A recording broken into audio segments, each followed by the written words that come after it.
So we are really pleased to have an opportunity to share again with you a very focused effort that we have here that our students have sort of taken the lead on this year in an effort to educate and raise awareness on issues which directly affect their training and the delivery of health care.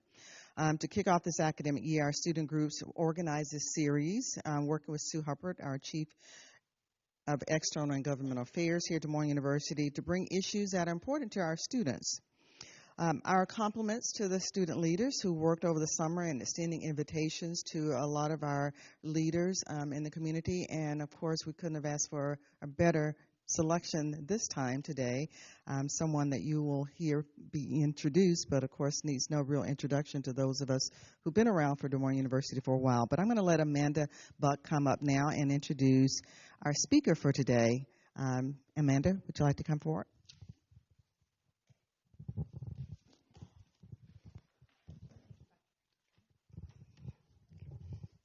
Good afternoon, everyone. My name is Amanda Buck.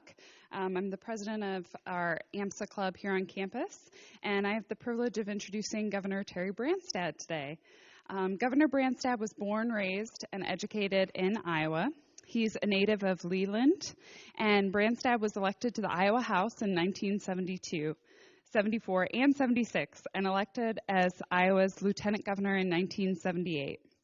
Branstad is the longest-serving governor in Iowa, and as the state's chief executive, he weathered some of Iowa's worst economic turmoil during the farm crisis of the 80s while helping lead the state's resurgence to a booming economy in the 90s.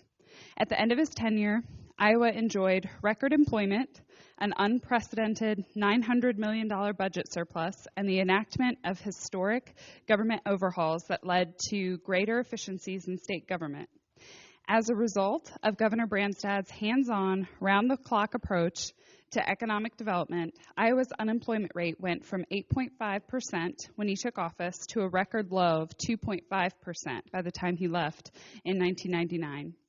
Following his 4 terms as governor, Branstad went on to serve as president of DMU, and many of you may see him working out in the gym 3 to 4 times a week.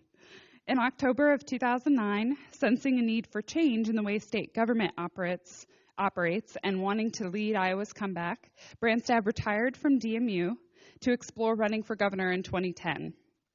He launched his campaign in January of 2010, and in June he won the Republican primary and named energetic State Senator Kim Reynolds as his running mate.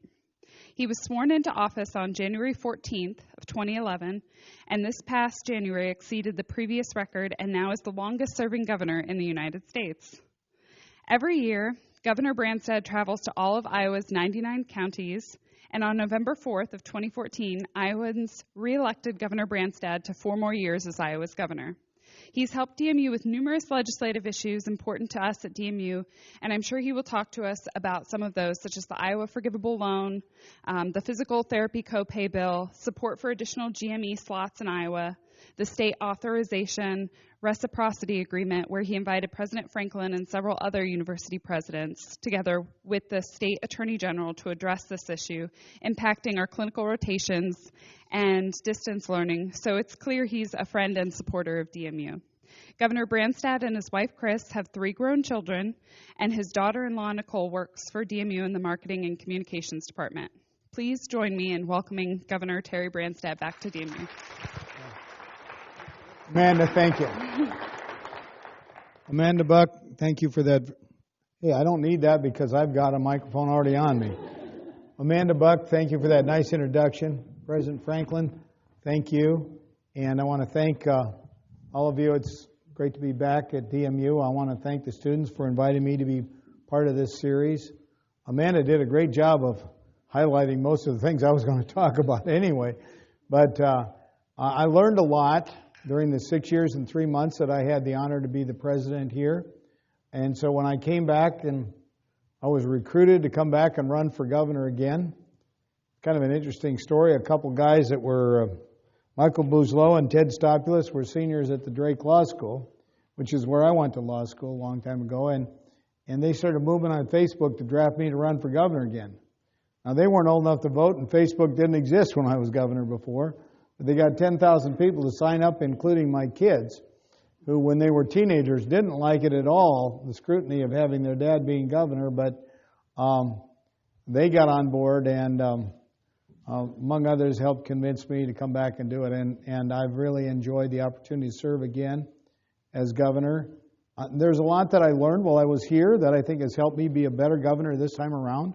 I learned a lot about health care and higher education and just little things like how do you win over the faculty when you're not a doctor and you're not an academic? You know, I was chosen by the Board of Trustees to be the president, and Gil Buckholtz was the chair of the board at that time, and he approached me about applying, and I really had no clue that's what he wanted to have lunch with me about.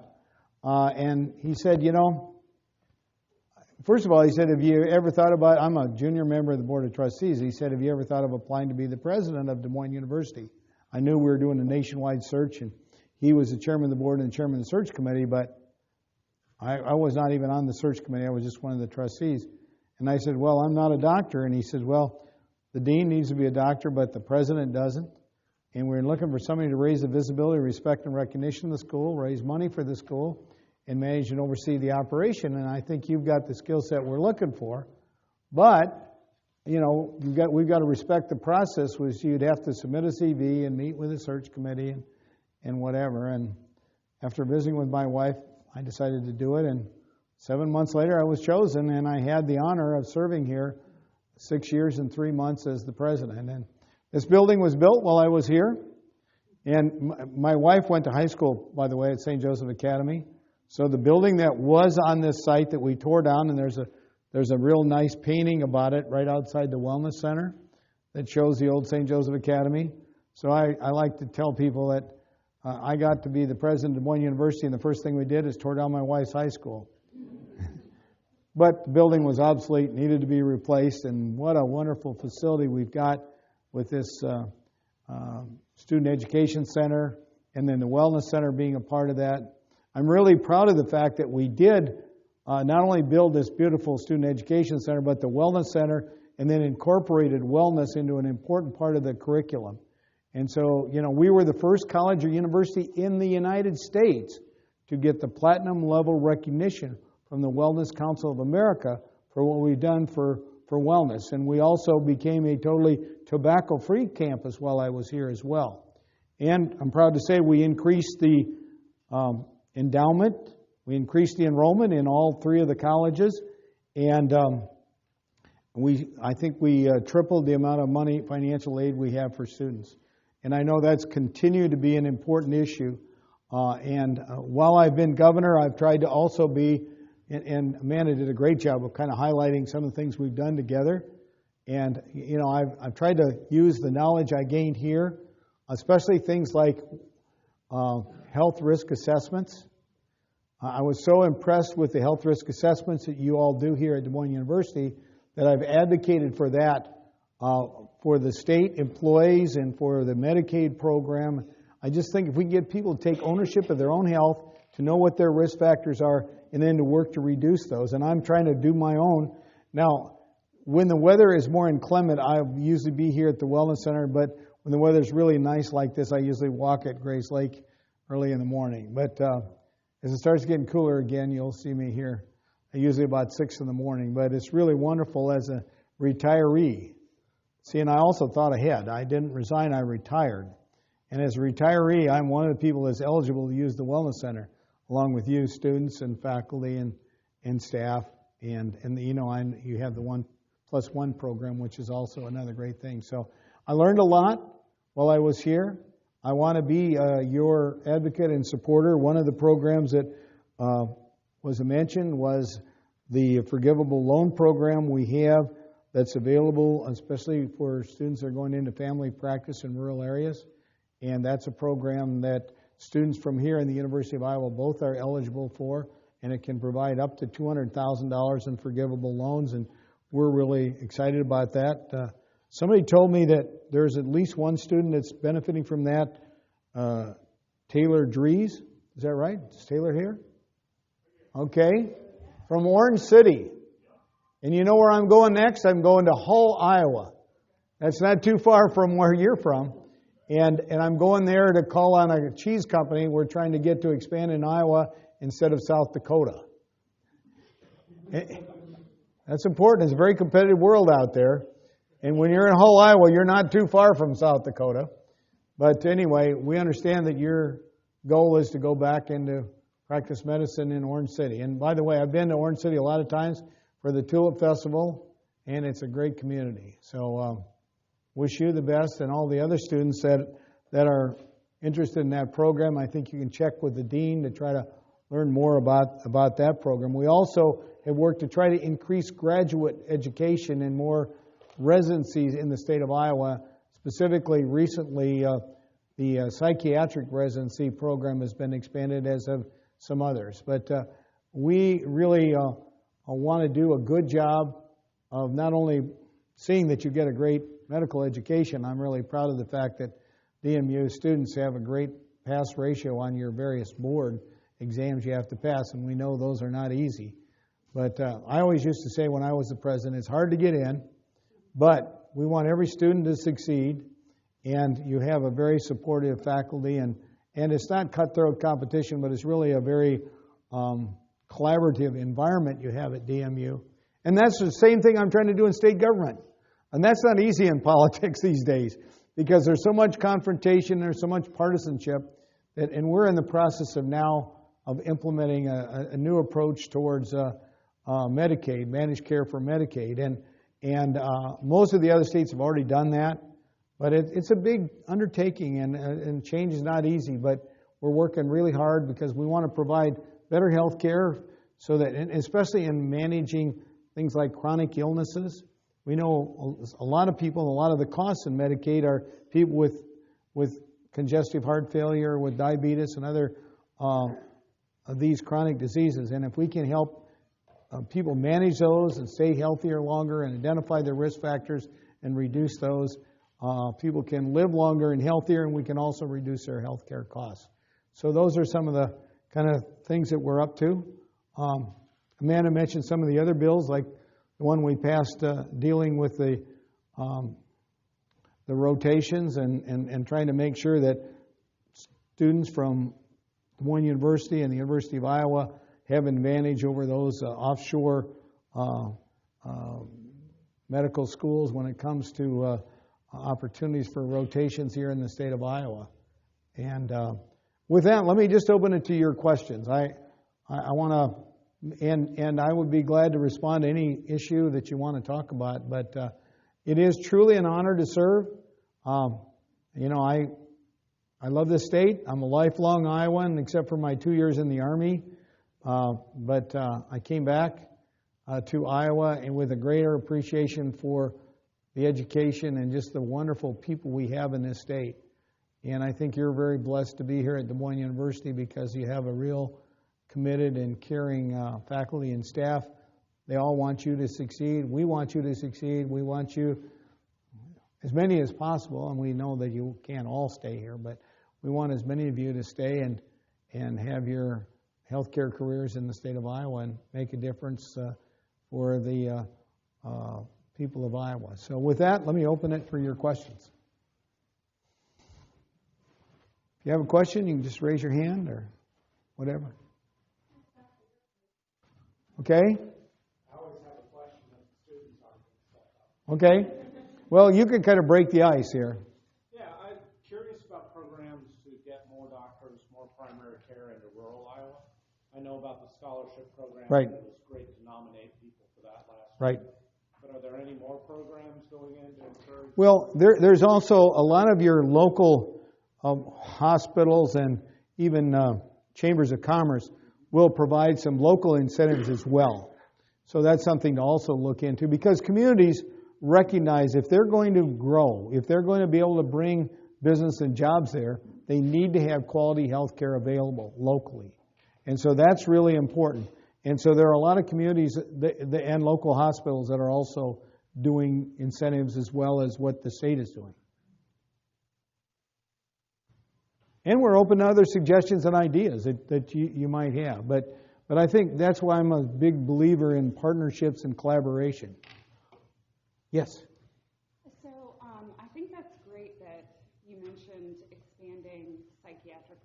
Yeah. positions to sort of fill that need. I saw an article the other week that was talking about the shortage of psychiatric beds in Iowa, and I was just wondering if there are any programs or efforts to help improve that. There is. We're going through what we call mental health redesign, and Iowa is one of the last states to do this. If you think back, over 100 years ago, the state of Iowa built these 4 big, gigantic mental health institutes. And that was back in the era where they just used to warehouse people in them. And now, of course, with the advances in pharmaceuticals and other things, we found that many of these mental health issues can be managed if people take their meds. And now we're trying to move more to a community-based system with more local clinics and things like that. So, and part of the problem was, too, is trying to attract psychiatrists to these big old buildings in rural Iowa. And we, neither Clarinda or Mount Pleasant, which have been closed, were accredited, nor were we able to attract psychiatrists. So what we're doing now is we're going to more, and then it was historically funded by property tax at the county level. So then you had a big battle as what county does this person, what county are they from, and so who's going to pay the bill? So now we've gone to a statewide system with regional delivery.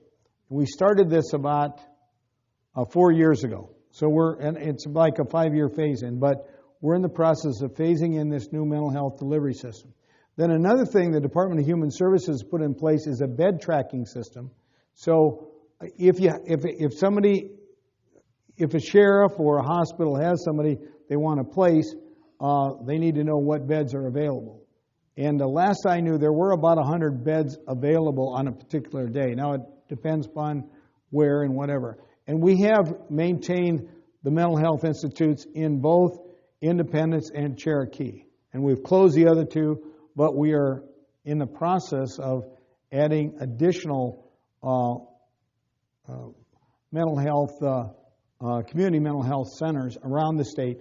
And those are done through these regional networks where the counties have gone together, and instead of having just one county, you have maybe 6, 8, 10, depends upon how rural the area is.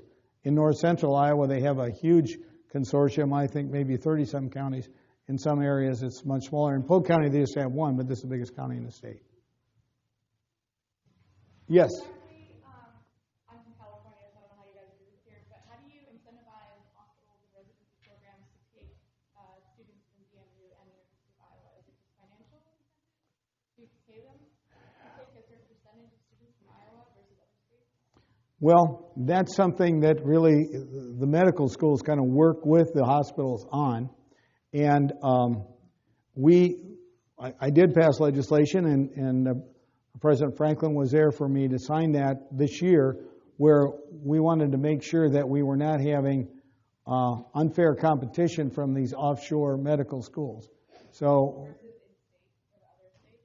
well, we do have Iowa students that are doing their residency in other states, and so we've got to be careful about discriminating against other states.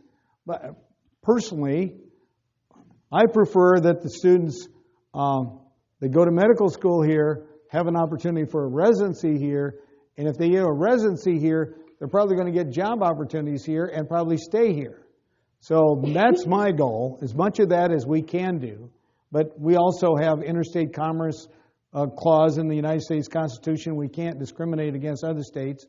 So we're trying to do that as best we can legally, and then and it's an ongoing challenge because it used to be a lot of this was funded by the federal government through the Medicare program, but they put a ceiling, a lid on residency slots many years ago. So one of the things the states are trying to do is providing our own incentives to encourage more of that here, and that's what we did. And the most recent was the 3 new psychiatric residency programs, but there's some other ones that we've added. The state is providing some money. Yeah, we're providing, $2 or $3 million a year? $2 million a year. of state dollars, which maybe we can even ramp up in future years. But I decided we needed to do that because that federal cap has been in place for a long time, and there's a growing need. And as you know, there's more medical students, more medical schools, and we want to get our share. And certainly, if the residencies are in Iowa, the chances we train enough doctors with the 2 medical schools. Our problem is if they do the residency out of state, our chances of getting them back are reduced than if they do the residency in Iowa. So, good question. Yes. So we're talking about rural medicine a lot. Yeah. There's a lot of initiatives focusing on getting more rural doctors. Right. But the burden of emergency medicine seems to be placed on those rural doctors as well. Right. Are there any statewide initiatives to bring more emergency doctors into the rural setting? Well, there's one of our alumni called Dr. Menadu. He is an emergency room physician, and he has got a business up in Ankeny, and he employs a lot of physicians in several states. I think when I visited his operation, I think there were in like 14 or 15 different states. And so his company provides emergency physicians for a lot of hospitals all over in several of these states. Also, a good example, I can give you a couple personal examples. Katie Howell, who was the youngest student here when I came here, and so I'm walking through, this is before this building was built, and I was over in the administration building. I'm walking through, and she says, would you like me to do a full body manipulation on you? I said, well, sure. So, and then, I was impressed, and she did a great job, and so I said, well, what's your name, and where are you from? She said, my name is Katie Howe, and I'm from Boone. And we had just bought a log home in Boone County. So then I found out she had gone into high school in Boone, but then also so we have this where you can take community college courses while you're still in high school. We call it dual enrollment. And so she got enough credit. She graduated from the community college the same time she graduated from high school. And then she went on to Iowa State. And so she got to Des Moines University as she was the youngest student here. So then she went to Las Vegas for her residency program in emergency room medicine. And oh no, we're going to lose her. Well, the good news is she's back, and she is an emergency room physician at the Boone County Hospital. And my wife used to be president of the hospital auxiliary in Boone. So we think that's a great success story. Another person that I met here was Chris Hill. He was president of the freshman medical class when I got here. Now, it's an interesting thing. I knew his mom and dad. I knew his mom and dad before they were married. I met his dad when I chaired the precinct caucus at the Fort City County Courthouse in 1972, and his dad came to it. And then his mom and dad both went to Waldorf College and helped me in my first campaign for the legislature in the fall of '72. So and his dad was a superintendent of schools in Buffalo Center, Iowa, North Iowa Community School District. I get here, and he's president of the student body, not the student body, of the first year class. And he graduated. He did his residency in Long Island, New York. But he came back, and he is now with one of the hospitals in Waterloo. I think he's with Allen in emergency room medicine up there. So, I guess my feeling is that, we want to make sure the opportunities are here, and we want to do what we can to encourage the graduate education opportunities so that people have that. But even if you do your residency out of state, we still hope you'll come back to Iowa. And we're trying to grow the economy and have more good jobs here in all fields. Yes, sir. Yes. Who would the onus put on to help or essentially get graduate medical education going? Or is it on the community? Is it on the legislature? It's a good question. It used to be the federal government, but they put a cap on this many years ago. So now it's really falling down. It's coming down to the medical schools and the states. So that's where we're trying to work together with the medical schools to do that, and with the hospitals. Obviously, the training is going on at the hospital, so it really needs to be kind of a partnership between the hospitals, where the training is going to take place, the medical students, where the students come from, and the states, where we want to keep the students in our state. Yes? Sorry, is there something that students can actually do, or communities can actually do? Go somewhere and talk to someone, or is there a voting process that's going on? Well, I would encourage you to talk to legislators and let them know these are important things. They can make a really difference for you, and especially help you to be able to have the opportunity to stay in Iowa. Another thing we started... You can help us because the state allocated $2 million on, we would like for it to be $4 million, which is what Governor wanted when he first introduced it. So if you're interested in helping at the legislature, we need $4 million. Right. If we can get him to increase that. So if we can get the governor to put that in his budget. Yeah. So I put the budget, but then I make the recommendation, but then it has to be approved through both houses of the legislature. So that's the process. So, obviously my role is an important role as one that makes a recommendation, and I have the final say on signing or vetoing it, but it's got to be approved by the legislature. So, I mean... $4 million. Okay, yes. President Franklin? If it's $4 million, though, in terms of 3 residency programs, that's still just a fraction of the total cost. Yeah. So do you imagine a time when the state of Iowa and the legislature could support even more dollars? Starting at 2 is great, but do you see this being... Hopefully it can grow. And I think we need to demonstrate that it's working and that it's really helping us get doctors. If we can do that, then I think we can convince the legislature in future years to grow the program. The other thing is, medical schools and the hospitals, everybody needs to work together on this so that people can see that this is a good program. It's really making a difference. The other thing is the industries. They want, if we're going to be able to attract jobs in these communities, they need to have good medical coverage. And so I think the businesses, and one of the things we've done is gone out and tried to attract investments from groups like the Farm Bureau and from various businesses that see the benefits to it as well. Farm Bureau particularly because we're a rural state, and obviously they have a strong interest in making sure we have good medical coverage too. Other questions? Yes. So 2 things. One, have you seen a trend to reduce actual numbers of ERs in your state and have more urgent care clinics, especially in rural areas? That's question one. Because I've seen that in my state. And then the second question is, what do you see as the biggest health issues facing Iowa within the next 20 to 30 years? Well, I think one of the biggest challenges facing us is chronic health issues and really getting people to take ownership of their own health. I can tell you, I have diabetes in my family. My mother died at age 64. I've got a brother that's a severe diabetic. And so I cut out eating sweets. I try to exercise just 4 or 5 days a week.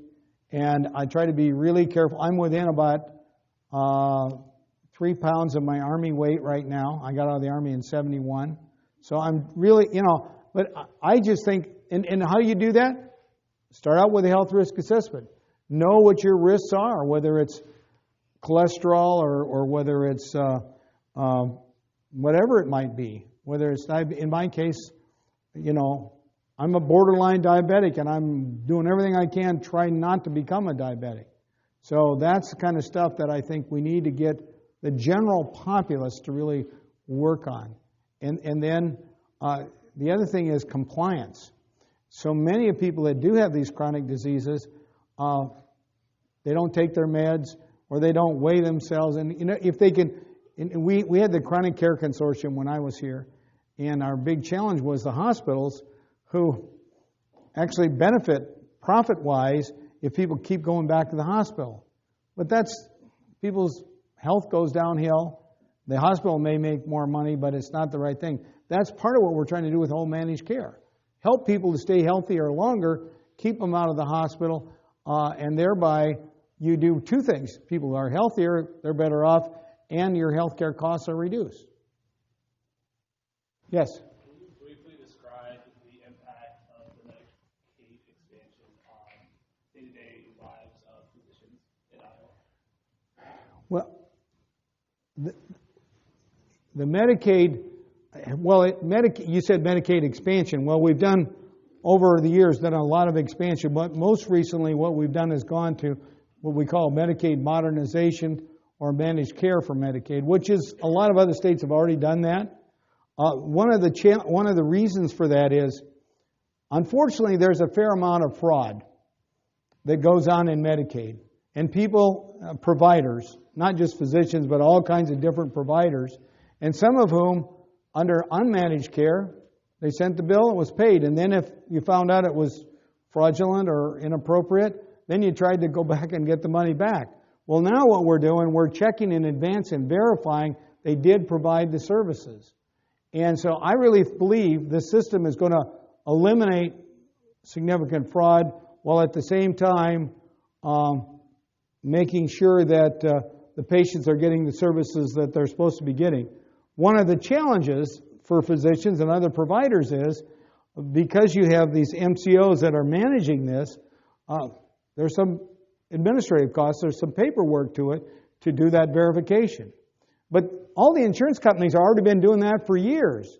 So we're just now doing that with the Medicaid population as well. But I think it's a necessary thing in order to manage the care, to improve the services, and if people just follow the rules, and we're just going through that transition now, and we've been able to resolve just about everybody that had a problem. If they just contact the governor's office or Department of Human Services, or, they should start out with the MCOs and resolve it there. If it's not resolved there, then contact my office. But Nick Potabom and he's a past president of the University of Iowa students. He's a really bright young guy, and he's overseeing that in my office, and he tells me every one of them that's come to our attention, we've been able to get resolved. Other questions? Yeah. So I was born and raised in Chicago, and then I spent Well, I'm sorry about that, but it's okay. Then I did my undergraduate in the state of Ohio. So now I'm here. I really have no allegiance with any state at this point in my life. Don't go back to Chicago. Stay right here. Why would you say, from a policy perspective, that it's advantageous to practice medicine here compared to any of those states or any other state? Well, but it's a real easy comparison between Iowa and Illinois. In Illinois, things are bad and getting worse. They haven't passed a budget in the last 2 years. They have the worst unfunded pension system. They have the most state and local debt per capita, and most of their former governors are in prison. I'm back in office, so okay. So that's my case about. Well, of course, it's a political problem, but the problem is when you got that much debt, and you're not willing to, face your problems like we did in Iowa and make the tough decisions, things are going to continue to get worse. Plus, the history of Cook County and all the corruption and problems there. Okay, so then the state of Ohio. Okay, Ohio is better, but it's not as good as Iowa. Well, first of all, I'm the governor of Iowa, and I'm always going to be selling Iowa and why you should locate here.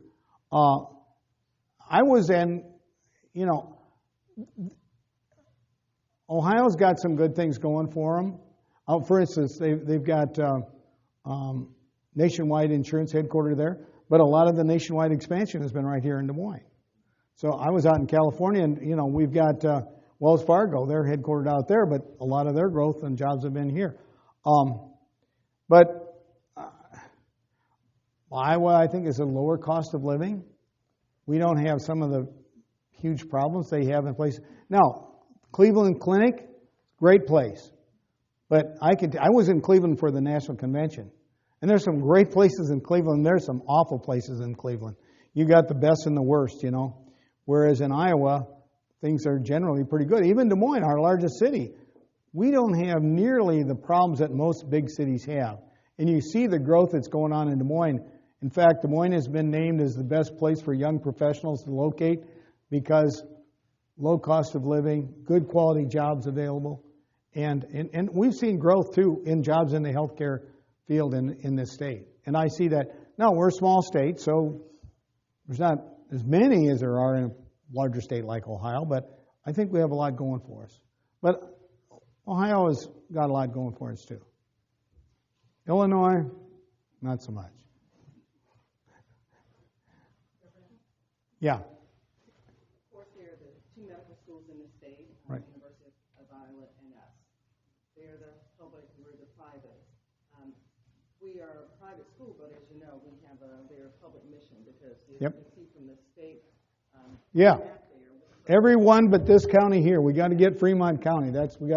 We got alumni in every county, and we're in all 50 states. We have alumni. So given the impact that Des Moines University has on the state of Iowa in terms of providing healthcare providers to needed communities around the state, in some other states, there are private schools like Yep. us with their public missions just like ours.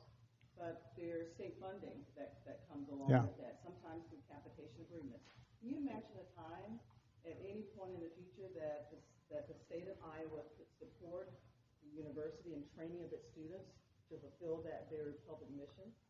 Well, yes, I would say, but we got to be real careful about the way we do it. And I'm a supporter of providing as financial assistance to students as opposed to directly to the universities. The reason for that is there are restrictions on what the state can do for private entities, whether it's K through 12 or higher education or, in this case, graduate education. The state of Iowa, for instance, has a program called the Tuition Grant that provides help to students, undergrad students, that go to our private colleges and universities. When I was in the legislature, I was one of the strongest advocates of that, and I have been as governor as well. The Iowa Tuition Grant helps kids with financial needs that choose to go to our private colleges and universities. The other thing is, I love to tell people, and I don't know if this is still true, but when I was here, the highest grade point of the people in medical school here were graduates of Wartburg College in Waverly, Iowa.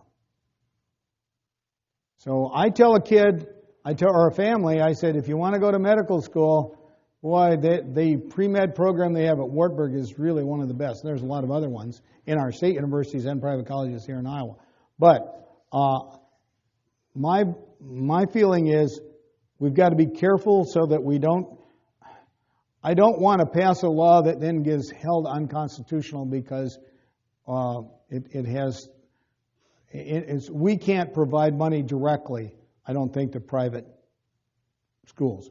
We can, however, provide financial assistance to students going to our private colleges and universities. And so that's a way we can get around it, and there's a way we can provide assistance and can help students that would be going here to Des Moines University. And you're right. Des Moines University, when I was president, I always used to brag about the fact that we're a bigger medical school than the University of Iowa. Now, a lot of people don't have any idea about that because they think the University of Iowa, they have all the undergraduate and then graduate education and all that. But they have about 140 some per medical class, and you have about 220.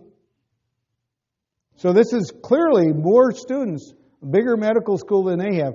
And I think we have a higher percentage of them that stay in Iowa and go into family practice. And I even went to Iowa City and talked to the Rotary Club in Iowa City and gave them that message. So that's one of the things that I think is important and one of the great things that we can be proud of about Des Moines University. And I want to continue to recognize that we have some great medical students here, and we want to do what we can to incentivize them to want to stay and practice here. And we know that, the debt of going to medical school, the cost is great. So the more we can try to reduce the debt, I'm proud to say we started the Glanton Scholarship when I was here. That's become a great program to help minority students go here. And we have many other scholarships, and I know you continue to get more alumni to start scholarships and support students here at Des Moines University, and that's critically important. So the more we can do there to try to minimize your debt and to provide incentives for you to stay once you graduate. Other questions? Yep. We're hearing from the AOA and other groups about the opioid epidemic. Yep. What in the state of Iowa, if anything are you planning on doing regarding this issue for our providers? We just discussed that issue at the summer meeting in the National Governors, which I hosted here in Des Moines. It was one of the major topics that was discussed. And just this morning, it's amazing you asked that question.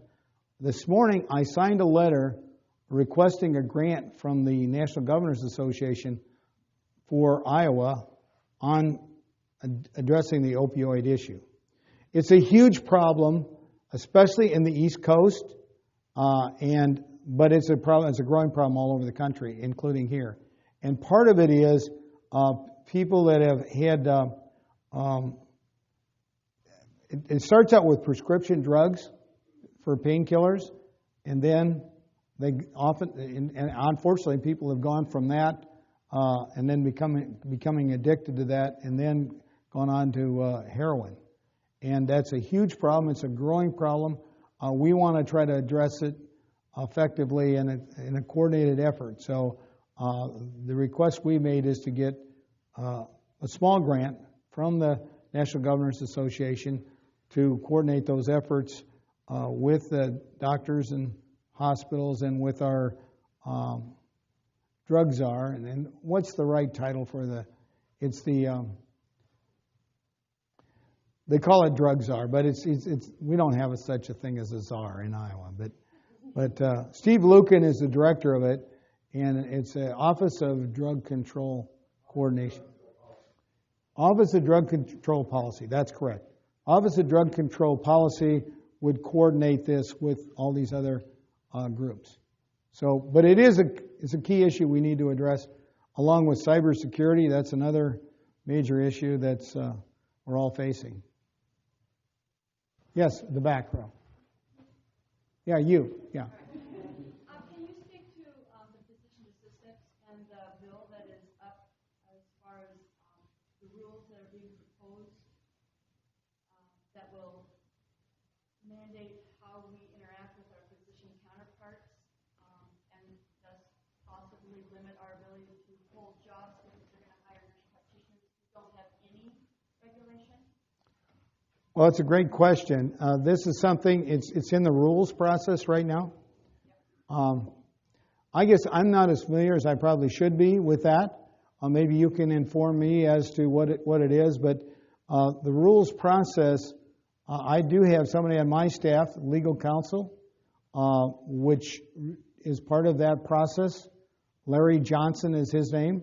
So I would encourage you to work with him, make sure he's informed as to the concerns that PAs have about this rule. I guess my feeling is I'm a strong supporter of the PA program. I don't want to see restrictions that are going to disadvantage PAs. So I'd be interested in that. We have a review process through the governor's office, and there's also a rules review committee in the Iowa legislature that includes senators and representatives as well. So you probably need to keep our office informed and also the members of the Rules Review Committee. So please let us know the information. Margaret Huff is with me. Margaret worked here at Des Moines University when I was here. Actually, she stayed until I asked her to come back and run this inauguration in 2011. So anyway, get that information to Margaret, and we'll see to it that Larry Johnson and the appropriate people are aware. Other questions? Yes, sir. I'm wondering what kind of review process or like checks and balances are there in place in handing over Medicaid to private companies? And I don't know, I guess just kind of keeping tabs on how they're deciding to manage that. Yeah, well, we have the most comprehensive oversight I think any other state has ever passed. And so we have a big oversight and a lot of legislators.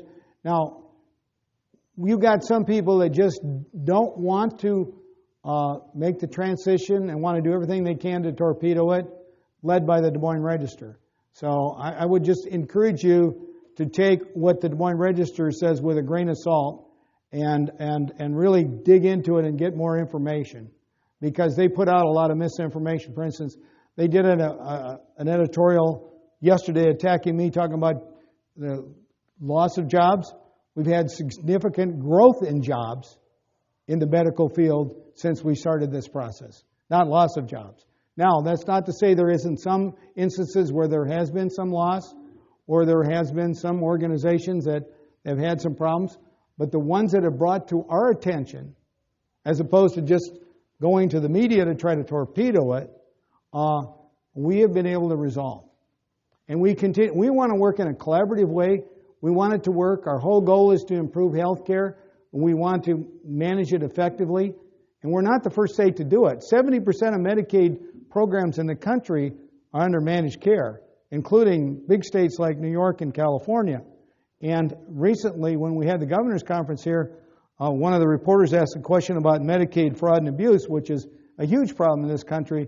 The governor of Louisiana, Governor Edwards, who's a Democrat, stepped up and said, we've gone to managed care, and so we've been able to substantially reduce fraud and abuse through that process. So we're trying to do our very best to try to make this transition as smooth as possible, but it's a huge change, and it's a different way of doing things.